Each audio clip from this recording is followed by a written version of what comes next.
everyone, welcome to IndianExpress.com and many congratulations for a fantastic trailer. Thank you, Priyanka. Thank you.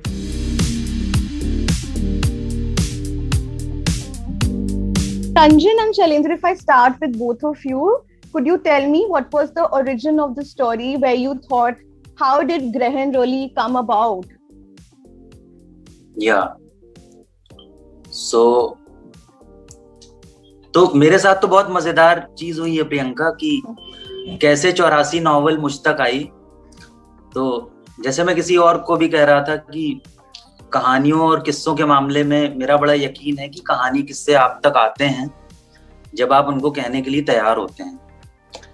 तो मैं अपनी पिछली film खत्म कर रहा था और उस वक्त मैंने सत्यव्यास की उपन्यास 84 पढ़ी थी और वो इतनी खूबसूरत उपन्यास है कि वो पढ़ते वक्त वो स्टोरी मुझे बहुत कंपेल कर रही थी स्ट्रांगली कि इसको हमें स्क्रीन पे अडैप्ट करना चाहिए और कहना चाहिए। हालांकि उस वक्त मैं फिल्म के लिहाज से सोच रहा था कि इस पे फिल्म बनाऊं और अच्छा मैं बिल्कुल अनजान था कि मेरी अगली जो फिल्म होगी, अगला जो प्रोजेक्ट होगा वो 84 होगा। वो उपन्यास पढ़ी, ये मैंने फील किया और वो बात वहां खत्म हो जाती है।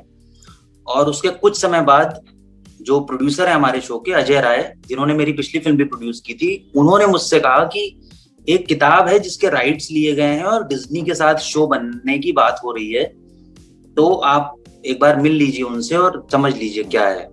And that's how I meet Shailendra Jha. और शैलेंद्र जी आए, उसके पहले की कहानी शैलेंद्र जी बेहतर बता सकते हैं। जब शैलेंद्र जी मुझे मिले तो उन्होंने बताया कि एक ऐसी कहानी है जो कि बोकारो की कहानी है और वो नॉवल इतना रेजोनेट कर रही थी मुझे कि बोकारो नाम सुनते ही मैंने कहा कि आप 84 की बात कर रहे हैं क्या? और उन्होंने कहा हाँ। मैंने कहा कि मैं ये शो कर रहा हूँ। So that's how 84 came to us and then we started writing it and उसको फिर स्क्रीन के लिए अडेप्ट किया। जो 84 किताब की कहानी है वो एक लिमिटेड लेंथ की कहानी है। हम वेब सीरीज बना रहे थे तो हमें 6 घंटे का कंटेंट डेवलप करना था। तो जो 84 उपन्यास की कहानी है, मनु और ऋषि की लव स्टोरी, वो हमारी वेब सीरीज का आधा हिस्सा है।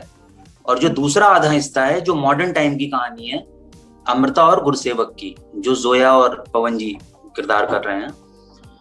तो ये जो दूसरा हिस्सा है इसको वेब सीरीज के लिए हमने कंप्लीटली डेवलप किया।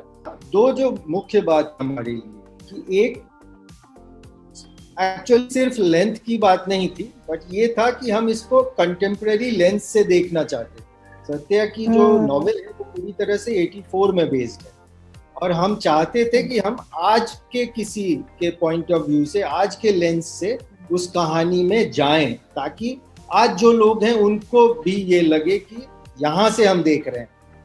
दूसरी थी कि उस नॉवेल की ब्यूटी और इमोशनल स्ट्रेंथ को या इमोशनल कंटिन्यूटी कैसे हम बरकरार रखें। तो वो सोचते हुए हमने उसको फिर एक हमारे दिमाग में ये आया कि हम कैसे अमृता और पवन जी, मतलब जोया और पवन जी के कैरेक्टर के थ्रू हम कैसे उस लव स्टोरी को देखें जो सत्यव्यास ने लिखी है। Could you please talk to me through कि what was your approach, of understanding Amrita and Gursevak? One by one, if you could talk, what did you kind of perceive about these two characters? My approach, see, there was a script which was given to me. Of course, I knew about the novel. I had not read it, but once the casting team, the Arushi, she got in touch with me. Then I told her कि अगर script मिलेगी तो उसने बोला कि वो पहले पढ़ लीजिए। तो मैंने कहा हाँ, I would like to read that, unless उससे बहुत अलग है तो नहीं। पर sometimes it can help you, sometimes you feel कि नहीं उसको रहने दो, हम स्क्रिप्ट ही पढ़ेंगे। पर ये बोला गया कि नहीं, बेस्ड उसी के ऊपर है। तो बेसिकली एक यंग रोमांस की कहानी जो फिर लेटर एज में बाप बेटी के रिलेशनशिप में जाती है। So I think it's very beautiful कि जिस तरह से वो रोमांस पूरा का पूरा इन्होंने किया है। जो मैंने एक आध सीन देखा, बिकॉज जब मैं गया तो ये कुछ शूट कर चुके थे, तो आई जस्ट वांटेड नो कि किस तरह का note. Of course the director told me that I should see it. Priyanka, I would like to add on this. तो जब पवन जी आए, उनका जब शेड्यूल था उससे पहले हम लोग एक हफ्ते शूट कर चुके थे, जो कि 84 वाली जो स्टोरी थी ऋषि और मनु की। तो जब पवन जी आए तो जैसा वो अभी मेंशन कर रहे थे कि हमने एडिट पे वो फुटेज देखी साथ में, तो उन्होंने अंशुमान जो कि इनका यंगर वर्जन कर रहे हैं, वो कहानी की फुटेज पवन जी ने देखी and you know he picked few nuances from those characters, those actors, what they have played. I mean Anshuman जो इनका यंग वर्जन है, और उनको इन्होंने अपने ज़हन में रखा अपनी परफॉर्मेंस करते वक्त। तो जिस तरीके का उसका लहजा था या सर्टेन बॉडी लैंग्वेज थी या सर्टेन जेस्चर था, वो इन्होंने बरकरार रखा अपनी परफॉर्मेंस में। और ऑफ कोर्स वो keeping in the mind the age and time and situation, मतलब एकदम सेम नहीं हो सकती, बट वो एक झलक होती है क्योंकि situations are different. My approach to the character was very much guided by what Ranjan had in mind. Even when we were on Bookabaz, I always loved the way he writes. You know, he writes beautifully. It's very like, even though he speaks, it's very meaty Hindi. So I was, and his approach to all the characters is with the same kind of adoration in the way he writes. You know, so my approach to it was, of course, she is an IPS officer and there is a certain amount of responsibility and respect we have, you know, you have in honoring the uniform. I also, but she also has this whole other side to her, which is with her father. And all of us are like in life, you know, we're always a mix of contradictory traits. You can be strong and determined and know exactly what you want, but there's also a vulnerable side to you. You know, there's also a softness to you. You can be confused and self-assured at the same time. And I just wanted Amrita to be a whole person. You know, I wanted her, even though she is, it's set in this world. I wanted people to be able to relate to the human problems that she has, or the confusions, or the dilemmas, or the curiosity, or the search that she has, and because I want people to invest in her and in root for her and root for them, and you know, both the father and the daughter, and that's what was so different for me, to explore that kind of relationship instead of a romantic love. You know, there's so many different kinds of love and so many different kinds of confusions, and it was really a highlight for me to do this with Pawan. So and it was quite fun. अच्छा, हमारे cinema में ऐसी कोई बहुत पुख्ता character नहीं है जो कि बहुत रियलिस्टिक हो और जिनको हम रेफर कर सकें। तो उस वक्त हमने कई modern time female police officers का रिसर्च किया और उनके डिटेल्स को हम रेफर कर रहे थे। मैं यहाँ पर शायद नाम नहीं बता सकता, बट यस, कुछ आज के जमाने की ऐसी फीमेल पुलिस आईपीएस ऑफिसर्स हैं जिनसे हमको बड़ी मदद मिली उस बॉडी लैंग्वेज, उस कमांड, उस डिमीनर को लाने में। But Ranjan, tell me one thing, जब आप जैसे शैलेंद्र ने बहुत ही खूबसूरती से बताया कि you know, you wanted to contemporize, you know, the lens, the gaze with which you will be looking at the past. Now ये जो past है, this is one of the most unfortunate parts of our history, of this country's history. जब आप एक ऐसे एक violent past को देखते हैं, जो हम बात कर रहे हैं, the anti-Sikh violence की जब हम बात कर रहे हैं, तो क्या एक डर होता है, कोई एप्रीहेंशन होती है? आप दोनों बताएं, अगर शैलेंद्र और आप, क्या कुछ डिस्कशंस थे कि किस तरीके से अप्रोच करें? क्योंकि जब हिस्ट्री की रीटेलिंग होती है तो अक्सर जो सिनेमैटिक हमारे जो आर्टिस्ट होते हैं उन पे काफी क्रिटिसिज्म किया जाता है, या यू नो बॉयकॉट, बैन, ये सब वर्ड्स यूज करे जाते हैं कि नहीं, we are not happy with the way this was presented, and this is a very sensitive you know segment, part of our history. So उस बारे में if you can tell me as creators, what were the discussions like? Yeah, definitely. तो एक चीज तो मैं प्रियंका ये बताऊं कि जो हमारी कहानी है 84 की, जो मनु ऋषि की कहानी है, उसको सिर्फ हम वायलेंट पास्ट या यू नो ब्रूटल मेमोरीज और हिस्ट्री उस तौर पे ना जाने, बल्कि वो एक बहुत सुंदर लव स्टोरी है जो कि कहानी के एक सर्टेन पॉइंट पे ऐसे मुकाम पे पहुंचती है जहां कुछ सोशियो पॉलिटिकल घटना होती है और यू नो वो कहानी, वो जो जर्नी है वो एक अलग फॉर्म लेती है। तो पहली चीज तो ये कि apart from those memories, those historical facts, there is much more in that love story.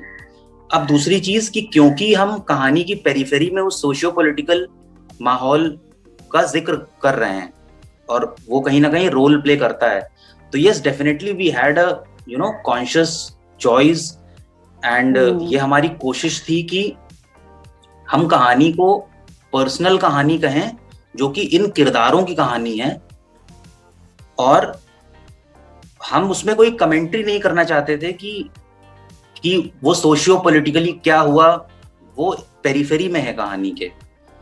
लेकिन उन चीजों का जिक्र करते वक्त ये ध्यान जरूर रखा हम लोगों ने कि हम कोई एक साइड नहीं ले रहे हैं, हम कोई स्टेटमेंट नहीं दे रहे हैं. बेसिकली हम सिर्फ उस चीज को लेकर सेंसिटिव थे, और ये कि हमारी कोई ओपिनियन, हम उसमें कोई अपनी ओपिनियन नहीं दे रहे हैं. It's a factual backdrop for the love story, for the human story.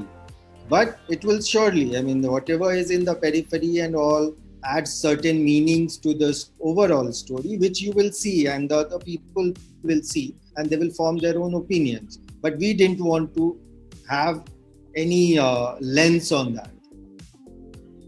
But was it difficult to not do that? I mean, as artists, when you are cinematically telling something, it's a statement in itself, right? It's not that you have to explicitly take one side.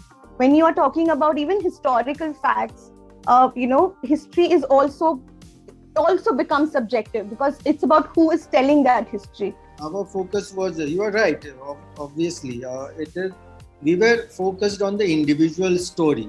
And उस individual story को जो उस समय की जो सामाजिक, राजनीतिक या जो भी चीजें हो रही हैं उस पे एक कहीं ना कहीं उसकी छाप पड़ती है.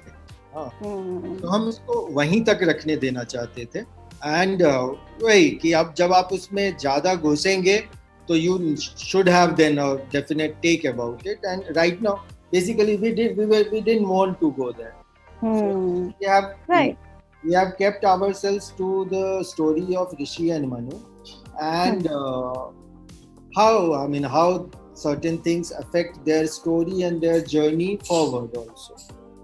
Pawan sir, if you could, I wanted to understand from you. You've been working for so long. You've seen the landscape of cinema changing. You've been on the small screen, on OTT.